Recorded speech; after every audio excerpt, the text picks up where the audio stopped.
Hi, I'm Kelly with Craft Room Creations. Welcome to my craft room. I wanted to take some time to show you a resin project that I have been working on with the We Are Memory Keepers mold press. I've had some people ask me if you can use resin and how to get the resin out of the mold once you have created your project. I hope this video is helpful to you. Now we are going to mix the resin. I use the Color Pour resin by American Craft, but there's lots of brands out there. I am new, of course, to resin, so I haven't tried any other resin except this one, and it's worked great. I'm gonna put my gloves on. There are different kind of safety precautions. You might wanna watch a separate video on that. I feel like I use such a small amount of the resin that I just use the gloves. If I were to use, make a big batch of resin, I would be much more concerned with that. The important thing when you are mixing resin is to make sure that you have equal parts. If you do not have equal parts, then your resin will not harden.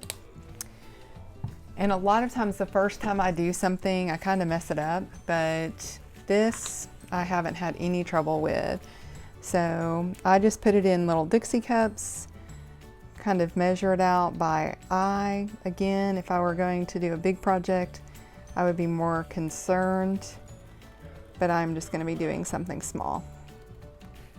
Okay, once you have your equal parts poured out, I just mix these together. If I was going to color, I would mix it and then I would put it in a separate bowl, but I'm actually going to try the color in the mold this time. You want to make sure you're getting all of this out because again, you want equal parts. Then you are going to stir for 2 minutes. I'm going to go ahead and stir for 2 minutes and then I'll be back. Once you have stirred for 2 minutes, your resin is ready to pour into your molds if you're not wanting to color it or add anything to it. I'm going to add color after the fact. My little eggs for this project are going to be purple, but my little bunnies, I'm gonna do the pink and the blush and try to blend that in. The color dye that I have, the opaque dye, is also by Color Pour resin, and I've been really happy with it so far. It has a really pretty color. I've used the purple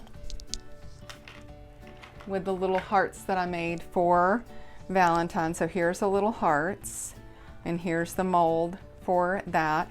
You can reuse the mold, which is nice, as long as it doesn't crack, which I had 3 heart molds, one of them cracked, but it was my first attempt and I had just way too much resin on the mold. But I was able to use the hearts, just not the mold again. When you first use these, you want to trim off the very end of that and make sure that you shake really well. Shake them all up. A lot of people say that you need a ventilator, and so I wear glasses, and for the video, I will not be using a ventilator, but these little Dixie cups are great.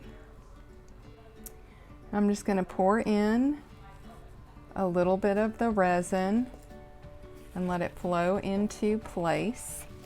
And we're gonna do this tray. I have not treated, and I meant to treat, but one of the other trays I didn't treat either, and it was fine, so I think it'll be fine. It comes out. You just got to make sure that you don't get a lot of resin kind of everywhere.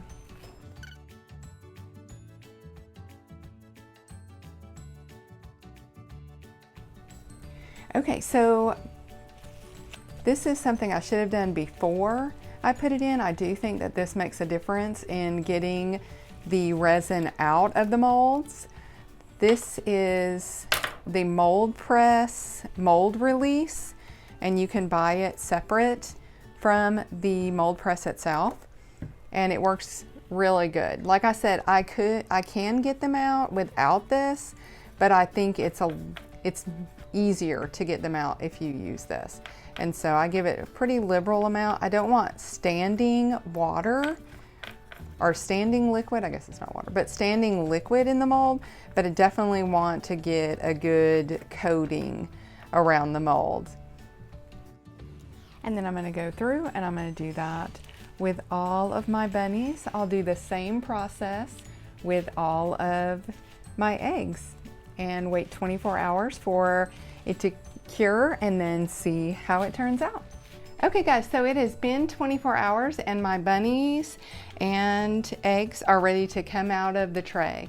I did change up the way that I was coloring, and I went ahead and colored some pink and some purple just in separate Dixie cuts because I just wasn't crazy about how this was looking when I just dripped stuff in. So either way, you can do your coloring that way. But now that it's time to pop them out, you can just push, and my husband has really strong hands and he is able to just push these little bunnies and they just pop right out for him. However, for me, it's a little bit harder and it does appear as if it is molded into the mold. Well, I assure you it's not, but I'm gonna give you a trick that you can use to get these out easier. I'm gonna go ahead and put some gloves on because my trick is for you to use a little bit of nail polish. I know nail polish remover is great for everything. So not nail polish, but nail polish remover. And just a little bit of this helps get the little pieces out of the mold. Now, if you do a lot of resin, this probably isn't going to be your favorite method, but if you have a mold press and you just want little pieces of resin, I think even like a big piece might work a lot easier. I think these smaller pieces are definitely harder to get out. But as soon as you find kind of a ridge or just a little piece that is popping up, if you can see that, it's kind of popping up right there, and you drain some of this nail polish remover down in there, it gets underneath the mold and then it just is able to just pop right out, which is wonderful. Oh, I send it flying a lot of times. Okay, and here is my little bunny. And I'm gonna wash these off because I don't want the nail polish remover to stay on them, just because I think it might take some of the shine away. I'm not 100% sure, but I don't want to take any risk. And then I'll do a little bit of shaping of the sides and they will be ready for my project. This is my finished project for my tiered tray for Easter. I got the bunny with the little egg and bunny tic-tac-toe pieces from Catherine at 85th and Pine. She has a little Etsy store with lots of cute designs. She has tic-tac-toe boards for every holiday and her stuff is just super cute. I cut this out on my Brother machine. I think most of the designs are probably more for the laser cutting machines that you might have. I do not have one of those because most of what I do is paper crafting. But I just love how this turned out. I love all the little resin pieces. They're so cute and so fun. So I hope that you guys have enjoyed this video. If you have, please give me a thumbs up and subscribe to my channel if you're looking for more videos like this. Until next time, happy crafting!